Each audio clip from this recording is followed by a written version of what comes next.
مؤسسه تعلیمی تومکتبی خصوصی به نام اویشا اقدام صاحبکاری محلی مقدولبی عبدالحی بوده در جماعت دهاتی به نام رودکی ناحیه واسه در چنین محیط طبیعت زیبا منظره احاطه درختان همیشه سبز و گلبوته‌های گوناگون رنگ 4 اکتبر سال 2021 با اشتراک اساسگزار صلح و وحدت ملی پیشوای ملت پرزیدنت جمهوری تاجیکستان محترم امامعلی رحمان مورد استفاده قرار داده شده است.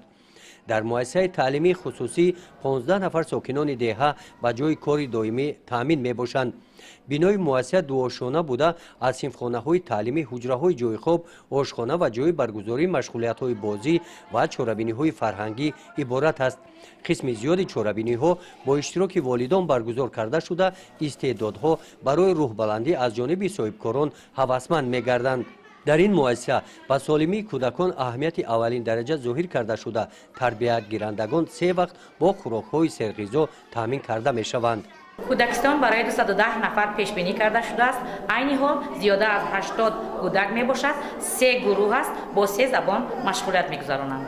افتخارنامه آموزگار فخری واسه تقدیم کرده می شود. در جامعه سالانه معارفچیان ناحیه واسه برای نشاندادهای بهترین میان 8 کودکستان‌های ناحیه مؤسسه تعلیمی تومکتبی خصوصی به نام اویشا مؤسسه بهترین سال انتخاب گردیده از نام مقامات اجرایی حاکمیت دولتی ناحیه واسه با سپاسنامه قدر کرده شد.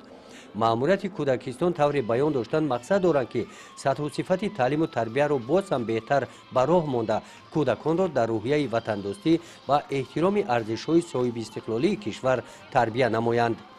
گزارش خوجا نظریف خدای نظر ظهوروف از ناحیه واسه برای برنامه اطلاعاتی نوید.